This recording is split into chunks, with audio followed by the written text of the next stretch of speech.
Hi, welcome to our channel where we share the most intriguing stories. Deep in the quiet Oklahoma countryside, a lone farmer uncovers a toxic secret buried in his land, literally. When the powerful HOA next door starts a war of lies, lawsuits, and sabotage, he fights back the only way he knows how, with evidence, grit, and a truckload of justice. I found the dump by accident, which somehow made it worse. I was riding the fence line on the far western edge of my land, the part nobody ever sees unless they're lost or trespassing. 400 acres gives you a lot of places to ignore if you're not careful, and that ravine sat tucked behind a low hill like it was trying to hide. I noticed the smell first. Not manure, not rot, but that sharp chemical stink that hits the back of your throat and tells you something doesn't belong. When I crested the hill, I saw tire tracks cutting through grass that had been fine a week earlier.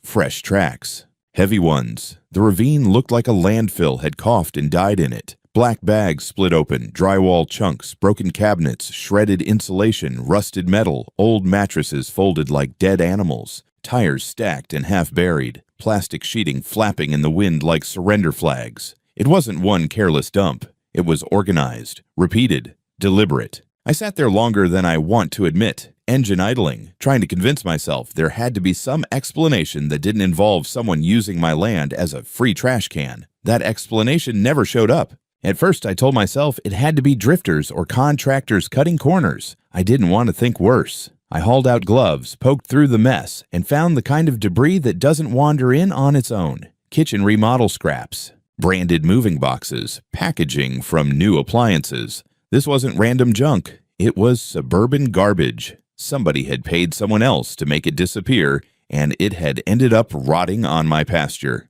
I set up one of my trail cameras that night. Motion sensor infrared, the kind hunters use when they don't trust the daylight. I aimed it straight at the dirt path leading down into the ravine and forgot about it for a few days, mostly because I didn't want to be right. When I checked the footage the following week, I didn't need to scrub through much. Around 2 in the morning, headlights crept into frame. A truck backed down like it had done it before. On the door, plain as day, was the logo for DP Hauling. The tailgate dropped. Bags flew. The truck pulled out without hesitation. That name sat heavy in my chest. DP Hauling wasn't some fly-by-night outfit. It belonged to Dale Payne. Everyone in town knew that, whether they liked him or not. And everyone knew his wife, Loretta Payne, president of the Prairie Oaks Homeowners Association. 200 houses, 6 years old, built right up against what used to be nothing but fields. My fields. I replayed the clip until my jaw hurt from grinding my teeth. I checked older drone footage I had from the summer, just routine passes I did after storms. I hadn't been looking for trucks back then, but once you know what you're looking for, you can't unsee it. Headlights on the far path, dust trails at night, shapes that shouldn't have been there. This had been going on longer than I wanted to admit. The cows knew before I did. They avoided the ravine like it was cursed, wouldn't graze near it, wouldn't drink from the runoff after rain. Animals don't lie to themselves the way people do. I drove home that evening with the footage on a memory card in my pocket and the uncomfortable understanding that someone nearby had made a business decision involving my land without asking me. I wasn't angry yet, not fully. Mostly I felt that slow, tightening pressure behind the eyes that tells you trouble has already started, whether you're ready or not. I drove over to the Prairie Oaks HOA office that next Monday morning, dust still on my boots and a zip drive in my pocket. The HOA building wasn't much. A repurposed model home dressed up with a flag, a new sign, and the faint smell of citrus cleaner trying to cover up the stench of bureaucracy. The kind of place where people smile too wide and pretend their clipboards matter. I asked to speak with Loretta Payne. The woman at the desk, all acrylic nails and forced friendliness, looked me up and down like I'd tracked cow shit through a country club. She told me Mrs. Payne was very busy, but when I said it was about illegal dumping, suddenly I was ushered into a little glass-walled conference room like I'd walked in holding a subpoena. Loretta came in 5 minutes later, smelling like perfume and condescension. Tall, stiff posture, hair pulled into a bun that looked like it could deflect bullets. She didn't sit, just crossed her arms and gave me that HOA smile that's only used on people they want gone. "Mr. Harding," she said, "I've been told you have concerns?" I plugged the drive into their office laptop and let the video speak for me. Grainy night vision footage lit up the screen. Her husband's company logo. The truck reversing into my ravine. Trash bags tumbling out. The timestamp blinking like a pulse. "That your husband's rig?" I asked. Quiet. She didn't flinch. Didn't even blink. "I have no idea what you're talking about," she said smoothly. "Our contractor disposes of waste at an approved landfill. We have documentation." I tapped the screen. "He didn't that night, or the 5 other times I caught him on camera. That's my land, Mrs. Payne. I didn't sign a damn thing with your HOA. This needs to stop, and I want that garbage removed." She leaned over the table like I was the one trespassing. "If there's trash on your land, Mr. Harding, perhaps you should improve your security. We can't be held responsible for what random people do in the middle of the night." I stared at her, baffled by the size of the lie and how comfortably she wore it. "That truck belongs to DP Hauling. That's your husband's business." "Anyone can slap a logo on a truck," she said, like I was a child who had mistaken the Easter Bunny for a burglar. "Video can be edited. If you're making accusations, I suggest you contact your attorney." I stood slowly, not because I was done, but because I knew nothing I said would matter to her. She walked me to the door like I was the one who had made a mistake. "Oh, and Mr. Harding," she added, right as I stepped out. "This is private HOA property. Please don't come back unless you have an appointment." The next week was a circus. First, I filed a complaint with the Municipal Environmental Enforcement Office. A guy named Lutz came out 2 days later in khakis and a clipboard. He walked the site for maybe 10 minutes, took 3 photos, and told me he couldn't confirm the origin of the debris. Said unless I had eyewitness testimony or chain of custody documentation, there wasn't much he could do. Case closed. The very next day, a county health inspector showed up unannounced on my farm, said he'd received an anonymous tip about unsanitary conditions and livestock waste runoff. He poked around my barns, took samples from the creek near the west fence, and looked disappointed when all he found was clean water and healthy cows. Then I got a letter from the county assessor's office. A reassessment of my land's value was scheduled. Their estimate tripled my property tax. No explanation. A week later, my bank called. They were reviewing terms on the equipment loan I took out last year for the new tractor. Said they'd need additional collateral to continue servicing it. And just to top it all off, I started hearing things at the feed store, in town, even at church. People whispering about how Harding let a dump grow on his own land, how I was trying to squeeze money out of the HOA, how maybe I should have just minded my own damn business. I knew then it wasn't just Loretta. She had people, friends in the right places, or maybe just enough favors banked with the wrong ones. She wasn't going to stop. I stopped riding out to the ravine every day, not because I didn't care, I just couldn't stomach seeing what it had become. What used to be a shallow dry cut through the pasture, shaded by wild cottonwoods and home to rabbits and the occasional fox, now looked like something left behind after the apocalypse. And no matter how many cameras I set up, the garbage just kept coming. The trucks didn't even bother hiding anymore. I caught them on footage 6 times in 4 weeks. Same rig, same route, always between midnight and 3 a.m. Always DP hauling. Same driver too, though I couldn't get a clear face shot, not yet. They backed down that hill like they had a goddamn lease on it. I added 2 more trail cameras, one higher up in the trees to catch plate numbers from above, another hidden in a fence post pointing back down the road. Between them, I got nearly a dozen solid clips of the same truck making the same drop, all time-stamped, all showing my land being buried under HOA waste. And it wasn't just garbage anymore. It was poison. I found cracked containers with unknown liquids, dried paint, broken tiles, busted sheetrock soaked in mold. The rain carried runoff straight down into the lower pasture. I found 2 of my cows standing by the water trough one morning, trembling. Third one was lying half submerged in the runoff ditch, eyes glassy. I called the vet. Fast. He did what he could. Took blood. Ran tests. His report came back 2 days later. Signs of chemical ingestion, likely from industrial waste. He said I was lucky it was only 1 cow dead.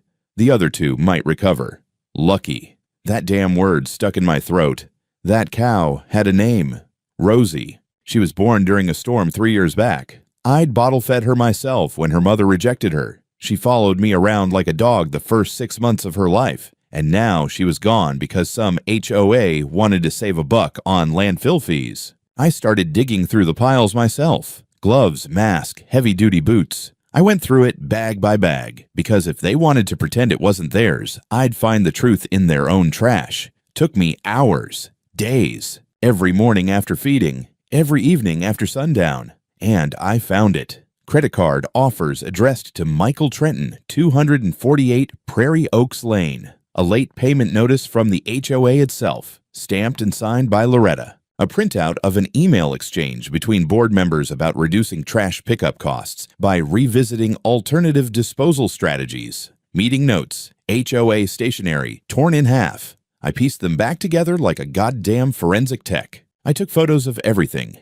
dated them, bagged the evidence like a crime scene. I wasn't playing farmer anymore. I was building a case, but the land kept dying under me. Grass along the edges of the ravine turned yellow, then gray. Bugs disappeared. Even the coyotes stopped coming near. The wind down there didn't smell like Oklahoma anymore. It smelled like melted plastic and rusted anger. I didn't know if I was angrier about the garbage or the silence. No calls back from the county. No word from the environmental office. No one wanted to touch this.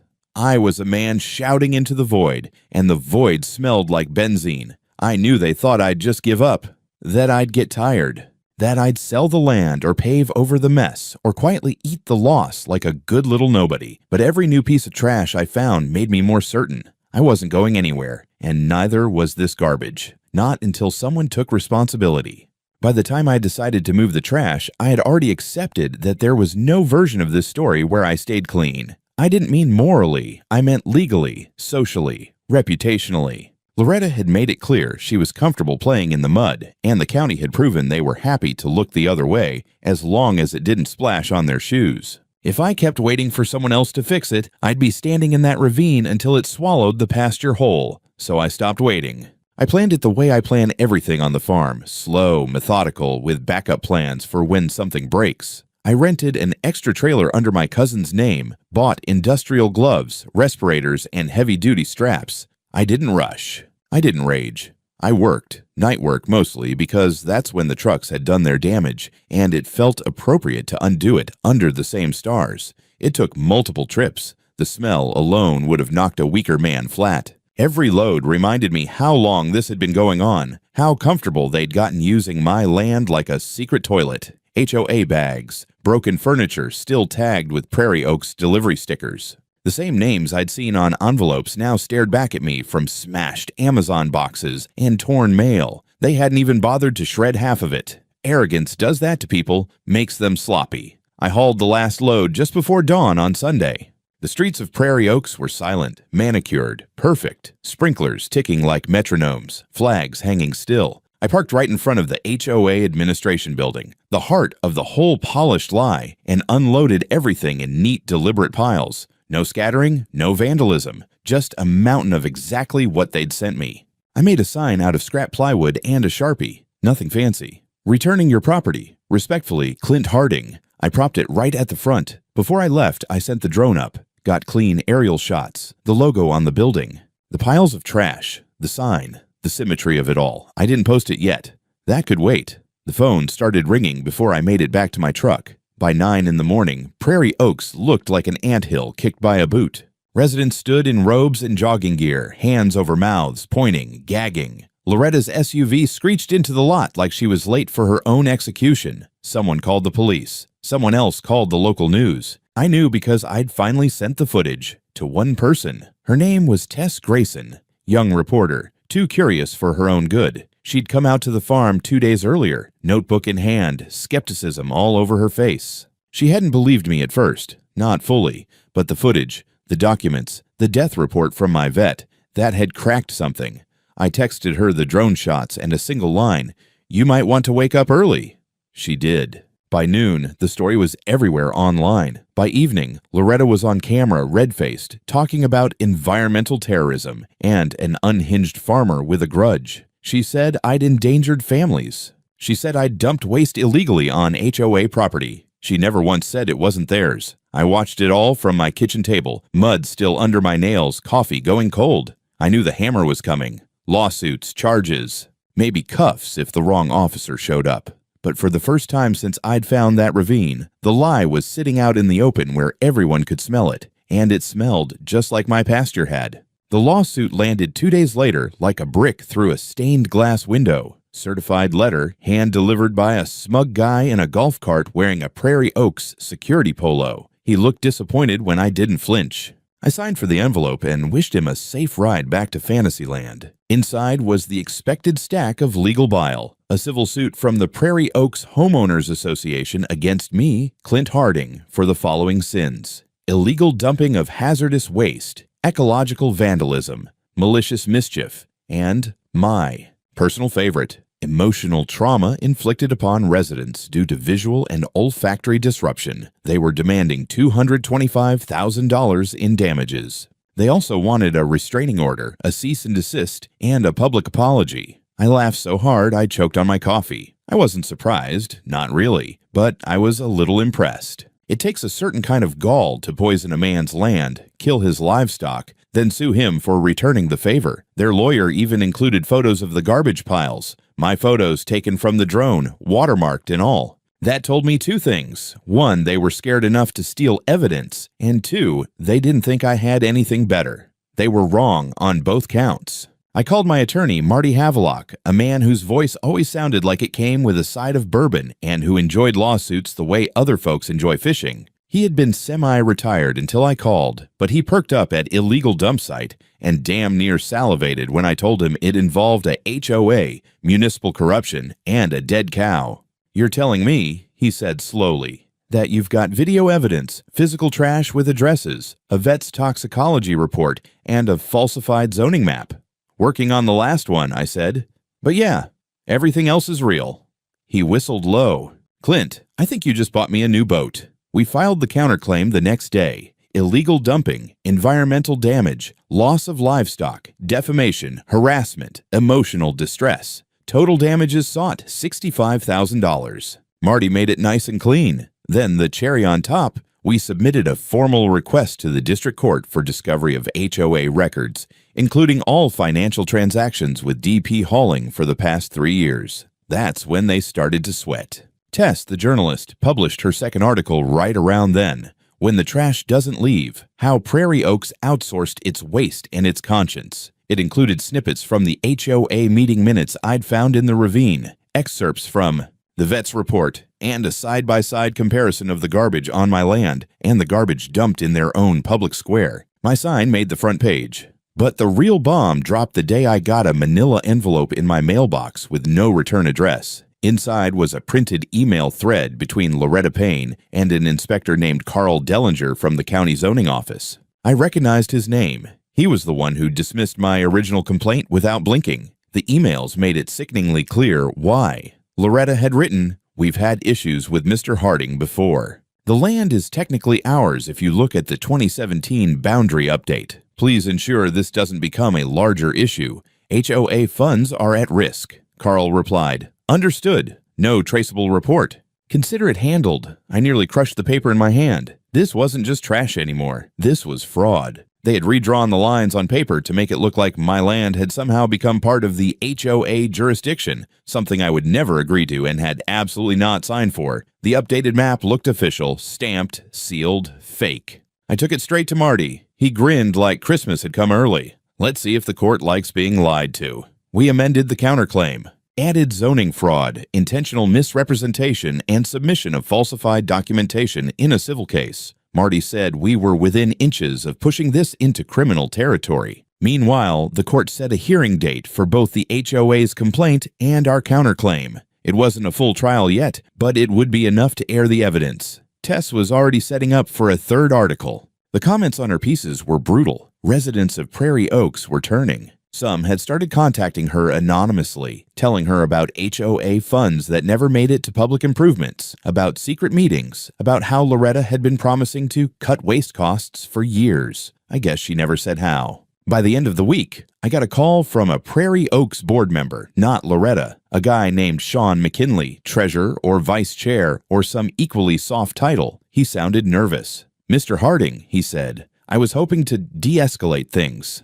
The HOA board feels this has gotten out of hand." "Yeah," I said. "That tends to happen when you commit fraud, kill livestock, and dump your problems on someone else's land." He coughed. Look, maybe we can arrange some kind of settlement. Quiet. No more stories. No court. You'll need to talk to my lawyer, I told him, and maybe a priest, depending on how much you were in on this. I hung up.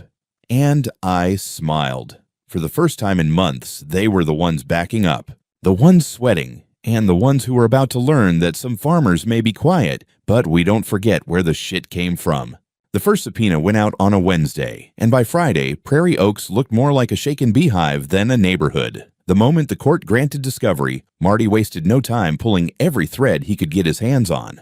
We demanded complete accounting records from the HOA, itemized billing between DP Hauling and Prairie Oaks, official minutes from board meetings, and all communication with municipal departments regarding zoning or environmental issues. Marty didn't nibble, he went for the throat. They stalled, of course. Claimed some files had been accidentally purged. Others were offline for maintenance. But we already had enough garbage-derived evidence to make any missing record look suspicious. Tess was still digging too.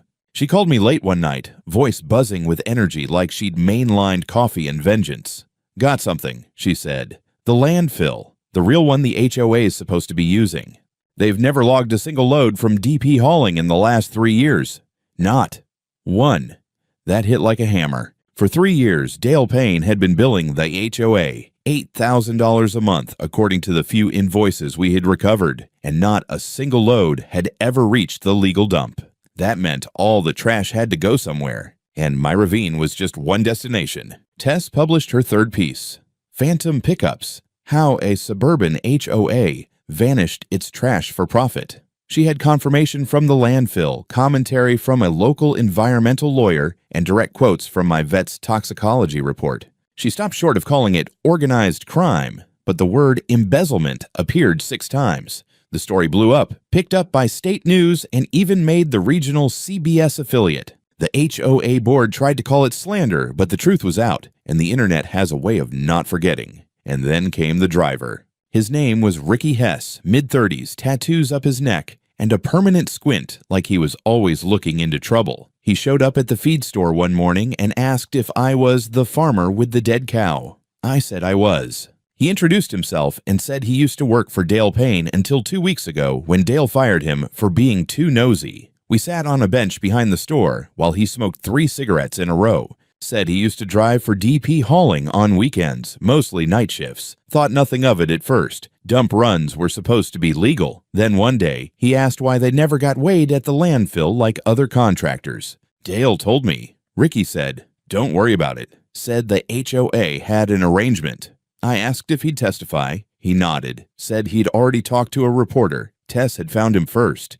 Good girl. That weekend, the county prosecutor opened a formal investigation. Not civil, criminal. The subpoenas went wider. Dale's business license got flagged. The Department of Environmental Quality sent a crew out to the ravine wearing hazmat suits. They took samples from the soil, the water, and the decomposed debris. A week later, I got a copy of their preliminary report. Heavy metals, paint solvents, asbestos fibers, benzene traces. It wasn't just household trash. They'd dumped construction waste, industrial runoff, and things that should have been hauled to a Class 1 hazardous facility, the kind of mess that takes decades to heal and tens of thousands to clean. That same week, Marty and I got confirmation that the county inspector who had originally dismissed my complaint, Carl Dellinger, was Loretta's brother-in-law. It wasn't just nepotism. He'd approved forged documents, ignored environmental protocol, and blocked other inspectors from reviewing the site. When confronted by the DA's office, he resigned within 24 hours. Last I heard, he was lawyering up hard. By then, even Prairie Oaks residents were turning. Tess got emails from anonymous board members, HOA volunteers, and angry homeowners demanding transparency. Someone leaked a recording of a recent emergency board meeting. In it, Loretta screamed at the others for being cowards and disloyal, while Sean McKinley, the vice chair, said, "You told us the dump was legal, Loretta. We trusted you." It was theater, and the public was eating it up. One particularly angry homeowner, a retired Marine named Hank Jaspers, organized a public protest. Not a big one, maybe 20 people, but they marched right up to the HOA building holding signs like, "Where's our money?" and "No dump zone." Local TV aired it. Loretta wasn't interviewed. She'd locked herself in her office and refused to come out. And then came the maps. See, we finally got access to the original zoning records, county files dated and sealed, showing the true property lines from before Prairie Oaks even existed. My land had never been part of any proposed annexation. There was no 2017 update. That map Loretta had submitted to the court, the one showing my ravine as within HOA extended bounds, completely fabricated. The forensics team confirmed it. The seal was copied digitally, the font didn't match official templates, and the date field had been manually altered. The court clerk called it one of the most amateur attempts at forgery he'd ever seen. Marty was thrilled. We added a new motion to the counterclaim, this time seeking punitive damages and pushing the court to recommend criminal referral. With the environmental findings, the zoning fraud, and the financial embezzlement, it wasn't just a civil dispute anymore. It was a multi-pronged scandal. Prairie Oaks called for an emergency election to remove the board. Loretta didn't resign. Not yet. But her voice had gone quiet. Dale, on the other hand, was nowhere to be found. According to Tess, he'd skipped town. She even called in a tip to the State Highway Patrol just in case. The court date was set. Full hearing. 2 weeks out. I stood in the middle of the ravine one evening, staring at the empty space where the last of the garbage had been. It still smelled wrong, still felt cursed, but it was empty. And for the first time in months, no one had dumped a thing.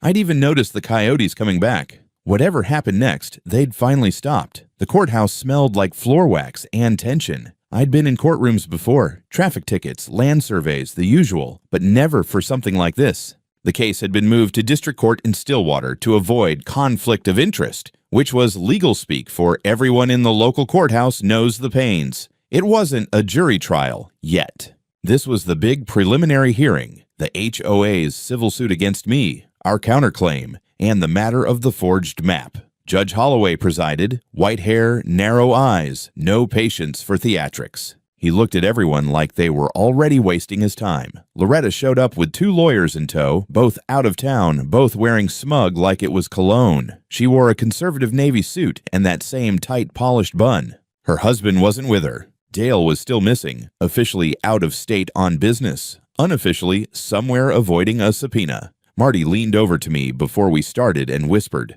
"Look like a man who's been wronged, not one who's here to gloat." I nodded.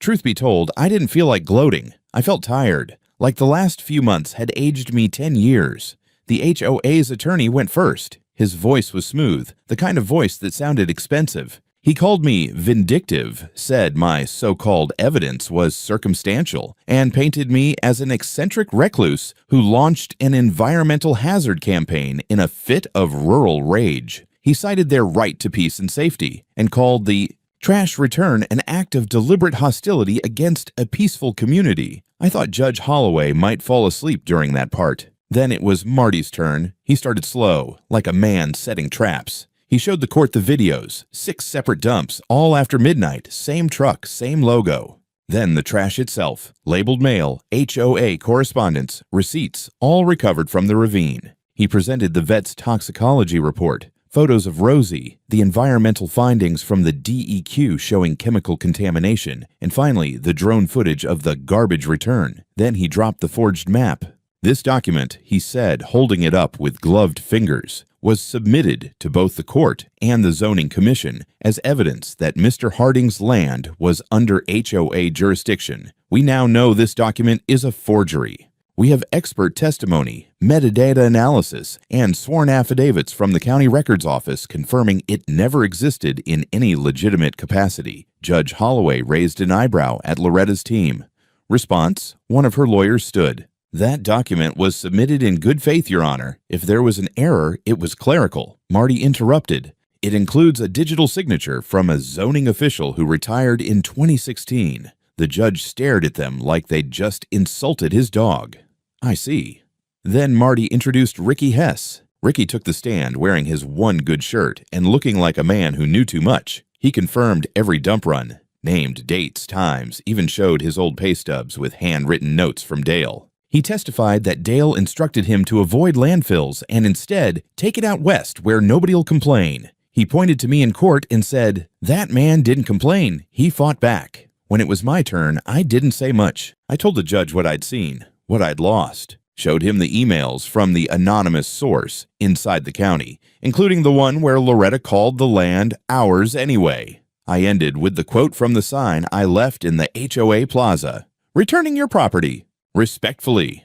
There was silence in the courtroom when I sat down. The judge took a recess. When he returned, he didn't waste time. The plaintiff's suit is dismissed. Mr. Harding's actions, while unorthodox, were not illegal. The burden of environmental harm lies with the originator of the waste. The court finds the HOA knowingly and systematically dumped refuse on private property and misrepresented jurisdictional boundaries through falsified documentation. Counterclaim is upheld. He awarded us $65,000 in damages, $40,000 for the land, $10,000 for livestock, $15,000 for distress. He also ordered the HOA to pay for professional environmental remediation of the ravine. Then came the bombshell. Due to the nature of the forgery and emerging evidence of financial misconduct, this court is referring the matter to the district attorney's office for potential criminal prosecution of Mrs. Payne, Mr. Payne, and other involved parties. Loretta didn't react, just sat very still, like a painting of a woman trying not to fall apart. I walked out of that courthouse without saying a word to her. Not because I wanted to be noble, but because anything I could have said wouldn't have changed what was coming. Justice wasn't fast, it wasn't clean, but for once it had showed up with steel-toed boots. They came with trucks and hazmat suits 2 weeks after the ruling. A private remediation firm hired by the HOA under court order arrived in gleaming white rigs like Ghostbusters for toxic shame. They wore full-body coveralls and respirators, sealed up tighter than the suits I'd seen on hospital TV shows. The irony of that, my cows had been grazing that land barefoot. I watched them work from the ridge above the ravine, arms crossed, a thermos of bitter black coffee in hand. They scraped up what was left of the mess, soil samples, debris fragments, dead grass, even the fence post with the old trail camera still bolted on. That post had caught the first dump run, the first proof, the beginning of all of it. I thought about cutting it down and burning it. In the end, I left it there, part of the land's scar now. I wasn't allowed to interact with the crew, not directly. The legal document said no interference, though the foreman nodded at me once on the second day. That was enough. The cleanup took 6 days. By the end, they'd removed 17 tons of waste, laid fresh topsoil, planted erosion netting, and flagged groundwater for biannual testing. The bill came out to just under $35,000, fully paid by Prairie Oaks HOA. Not that Loretta had a say anymore. She'd stepped down quietly the day after the hearing. No press release, no apology, just gone. Dale was finally served papers after turning himself in through his lawyer. Probably figured hiding would only make things worse. The DA charged him with environmental violations, fraud, and misuse of HOA funds. He pled out. Got 4 years in state prison and $150,000 in fines. Loretta got 2 years probation and a lifetime ban from holding any fiduciary position in any HOA, board, or municipal committee. The judge called her a conspirator in systematic misconduct, enabled by personal greed and abuse of trust. I clipped that quote from the paper and pinned it on the fridge next to the vet bill for Rosie. Carl Dellinger, the zoning inspector, lost his pension. The county fired him, and the ethics board blackballed him from public work. Word is, he moved out of state. And Prairie Oaks. The new board invited me to their annual community barbecue. I didn't say yes right away. Took me a week to decide. I thought about all the mornings I'd walked that stretch of pasture, thinking maybe I was losing my mind. I thought about how many people had stayed quiet or smiled while they stabbed. And I thought about Tessa's final article, The Farmer Who Fought Back. Her piece ended with a line I didn't expect. Justice doesn't always wear a badge. Sometimes it wears boots and knows how to weld fence. So, yeah. I went to the damn barbecue. I brought a smoked brisket in a cooler of lemonade. Kept to the side mostly, shook hands when folks came up. Some apologized. A few just nodded. One guy, Sean McKinley, the treasurer who had called me trying to de-escalate, came over with his teenage son, told me they were working on new bylaws, more transparency, asked if I'd be willing to look over them sometime. I said maybe. Depends on how much they pay in smoked meat. On the way out, I left a sign just outside the pasture line. Private property. Unauthorized dumping will be prosecuted. Cameras always rolling. Below it, in smaller letters, yes, I mean you. People laugh at that when they drive by now. Good. Let them. The ravine is quiet again. The grass is thin but growing. Coyotes returned first, then birds. I still catch myself checking for tire tracks after storms, but they're never there. The ground remembers, though, and so do I. Trash doesn't just vanish. Not the kind people try to bury. It always comes back, always finds its way home.